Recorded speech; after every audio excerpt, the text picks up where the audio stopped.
கட்சி முக்கியமா குடும்பம் முக்கியமான்னு கேட்டா ஸ்டாலின் எதை சொல்லுவார்னு சொல்லுங்க. யாரா இருந்தாலும் அவங்க குடும்பம் தான் முக்கியம் அப்படின்னு. ஸ்டாலின் மட்டும் இல்ல, அப்படி சொல்ற ஒரு தலைவரா இருக்க முடியாதுங்க. சில தியாகங்களை நீங்க செஞ்சுதான் ஆகணும்.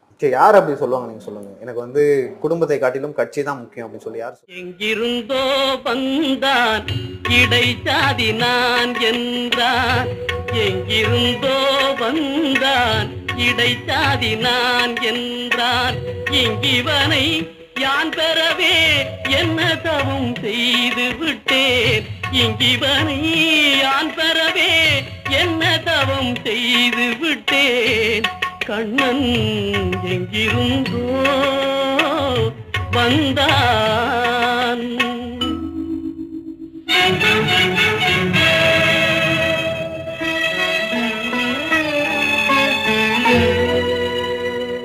சொன்னபடி கேட்பான்